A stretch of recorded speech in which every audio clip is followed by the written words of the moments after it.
It's a pleasure being with you this evening, a Friday evening. And look at the great turnout you have of active Republicans and people who want to make a difference in Nashua and for the state of New Hampshire. So I want to thank you personally for your commitment to the state and to public service. Secondly, I want to acknowledge Andrew's fine work as the leader of this committee. He's done a great job, hasn't he? Have your next meeting, you'll know that you should know that Andrew actually will be a knight. He's going to be knighted later this month as a Knight of the Holy Sepulchre of Jerusalem, a very elite recognition bestowed by the bishop and through the Pope. So, Andrew, thank you for your service to your church as well.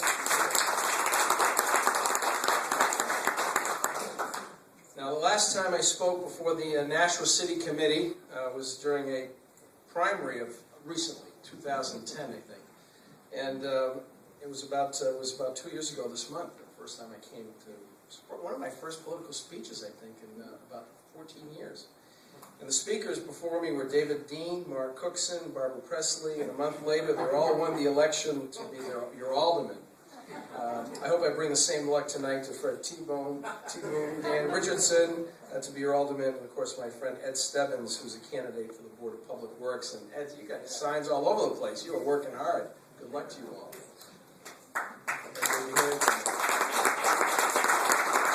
Of course, David McLaughlin's here too, who's running, and that's going to be a good result, I think.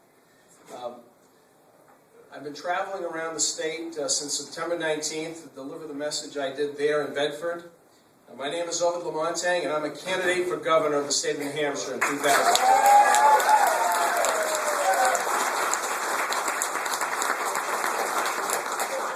A funny thing happened on the way to the announcement. I had been working for several weeks in developing a website. Friends of Ovide 2012 is our website. Don't forget the E, O-V-I-D-E, Friends of Ovide 2012.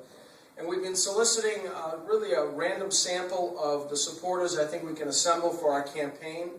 We're building our steering committee to announce on September 19th. It was the Bedford Republican Committee meeting. I had been asked to speak because they weren't able to confirm any presidential candidates or anyone else. So the chairman said, "Would you mind speaking?" And I said, "Sure, I'd be happy to."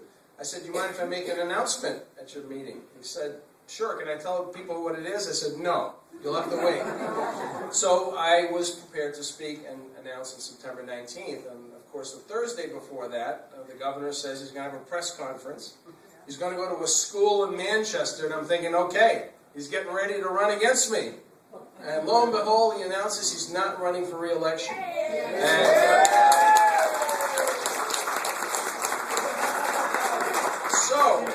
I thought, wow, I thought I'd be running with John Lynch as an opponent if I were successful in the primary, and lo and behold, the landscape changed pretty dramatically. But the strategy hasn't. Because the work ahead is so great that we need to make sure we start now to organize ourselves for those 2012 elections. They're so important not only nationally, but right here in New Hampshire. If we really want to save this country and this state. And so with my wife by my side, I made that announcement. We released the names of 225 Republican leaders around the state, but they weren't just Republican leaders, some of them were independents.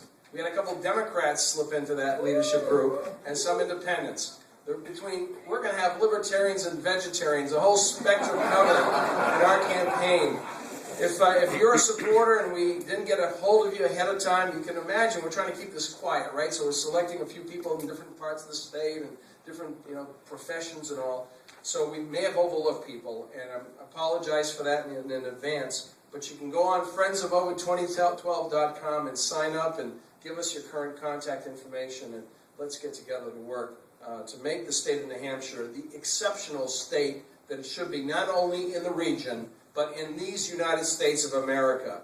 New Hampshire is the live free or die state, and we need to proclaim that from the top of Mount Washington to the southern border up to Canada. People around our area know that we're something special. But we've lost some of that focus over the last 20 years, with the exception of a couple of years when we had a Republican governor. For 16 years by 2012, we'll have 14 of those years under Democratic leadership. A Democratic leadership that's allowed spending to get out of control, yes, in our New Hampshire. Has allowed regulations to to grow almost unlimited in ways that people in business in our communities did not expect.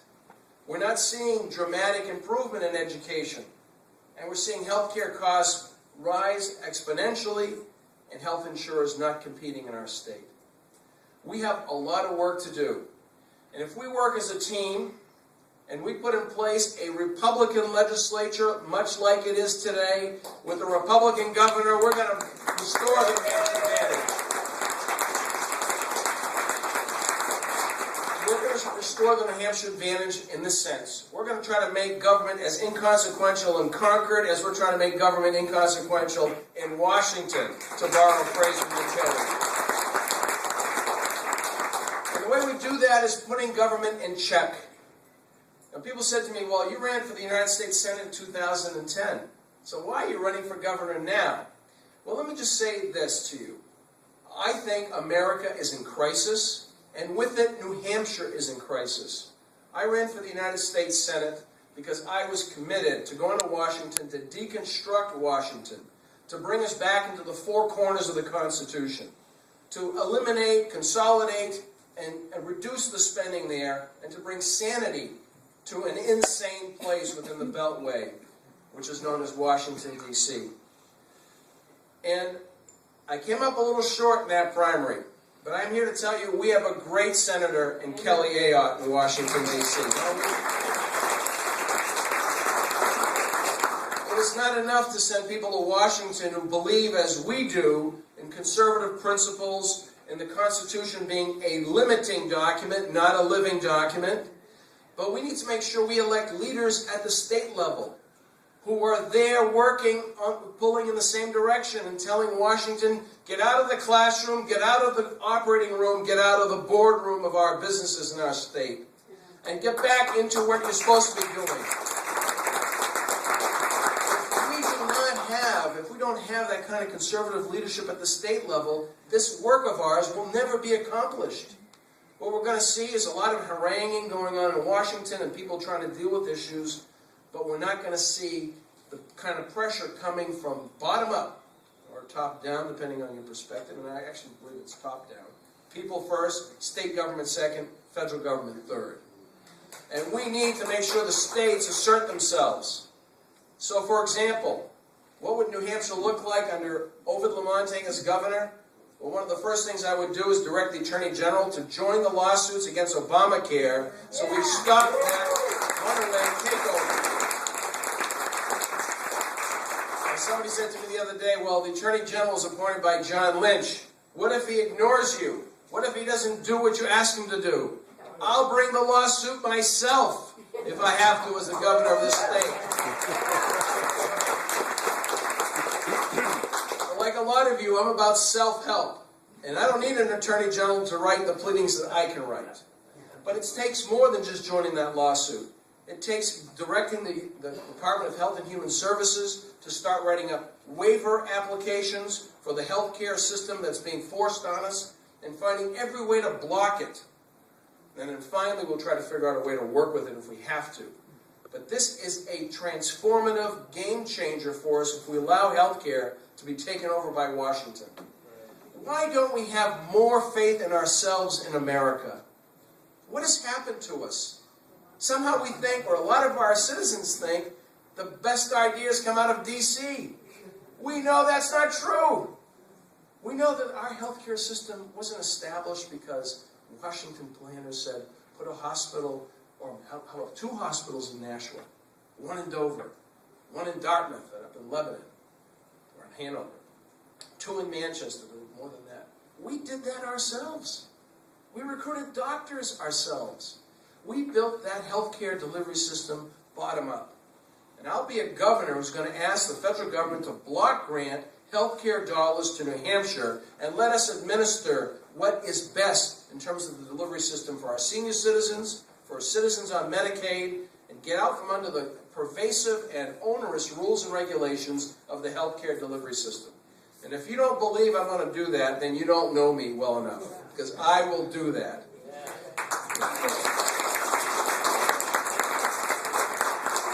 In case there's any doubt here, in case we have a hidden tracker who needs to know about where I stand on this? If the legislature ever dares to send me a broad-based tax, I pledge to veto that broad-based tax. Sales worker tax.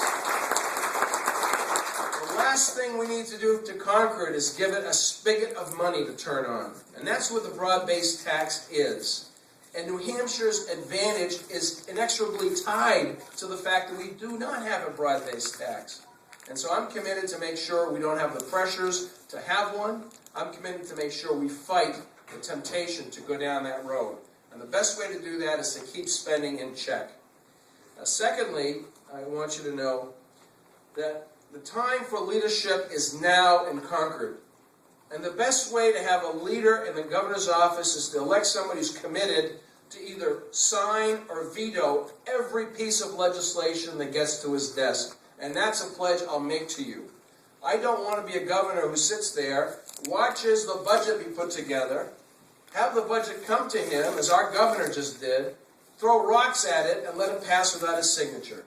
That's not leadership. I want to be a governor who's involved in the legislative process, working with our legislative leaders on the various pieces of legislation coming through. So A, I know what it is that they're working on. B, they know where I stand on it. And some things we're going to disagree on. But if we don't have that interaction, how is it that we can have a legislative process that enables the governor, as the head of the executive branch, to actually enforce laws if he doesn't know what they are, if he doesn't understand them, or if he hasn't weighed in on them? And the commitment I'm making to you is to be proactive in the legislative process. So you know where I stand, so our legislative leaders know where I stand, and so that we can have the best result for the citizens of New Hampshire. And that's going to take a lot of work. The principal focus of my campaign will be on economic development, on deregulating New Hampshire to increase the likelihood that we're going to have business growth here with the businesses who are native to our state, also attract entrepreneurs and other companies that are looking for the best place to do business. I want to be the Delaware, not just of the North, but of the United States. The easiest place to start a business, the easiest place to operate one, and the best place to live, to work, to play, and to grow a business. That's the New Hampshire advantage. That's the New Hampshire I want for my children, and I know you want for yours. And I hope that together we can not only work to win the election in 2012, and make no mistake about it, the Democrats will be out there in legion trying to stop us at every step of the way. But if we stay together and we craft an agenda, that's what the people of New Hampshire expect from their leaders, we'll not only win in November of 2012, but together we'll serve. I'm working hard to develop a network of people around the state who I hope will want to serve with me after the election. Citizens who won't hold office, but who will be available when I hear something happening in a particular community. If something happens in Tamworth, I want to call Emery Roberts or his son John and say, what's going on up there? What can you tell me? Or have him call me even before I hear about it. And I want to have that kind of presence throughout the state. A lot of times candidates will run for office, they work hard to raise money and to run a campaign, and then you never hear from them until the next election cycle. You're going to hear from me if you join my team, and I want to hear from you. Is that a deal? Yeah. All right, excellent.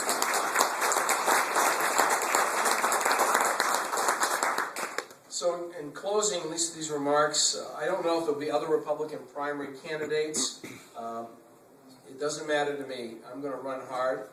I give thanks to the fact, as you've already acknowledged, that Governor Lynch gave us a great gift by announcing more than a year prior to the election of 2012 that he's not running for re-election. And that gives every citizen of New Hampshire, tall and short, French Canadian or Irish or whatever your background is, to think about long and hard about whether they want to be the governor, whether they can offer something to the people of New Hampshire that other people can't. And that also gives us an opportunity to craft an agenda that's prospective, that speaks to our people's best instincts and aspirations. And we're not going to be having to fight to try to fire an incumbent governor, looking in the rearview mirror at his, in many ways, failed leadership. Now, I commend Governor Lynch for being willing to bring people together, at least trying to. He was wrong on policy, but he was right in terms of trying to govern by bringing people to the governor's office. And I will tell you this, and I will try to be similar in terms of inviting people to work with me. But you can bet your bottom dollar that my votes, or my veto, or my support for legislation will be markedly different than Governor Lynch's has been. And once the primary process is over, if I have the honor to be your nominee, we'll work together to not only unify this party, but to bring independence, like-minded conservative Democrats, and that is not an oxymoron. There are conservative Democrats, you know that and I know that, folks who are pro-life, who are pro-business, who are Second Amendment people, who by birth, I suppose, ended up with a Democrat label. We're going to try to help them get through that, get past that, and convert to us in the Republican Party, and certainly with the conservative movement. And we'll forge, again, a general election campaign that unifies, not divides, to try to win for the people of New Hampshire. And then we'll get about the business, the real hard work of governing this great state of ours. God bless you, God bless America, and God bless the great state of New Hampshire. Thank you very much.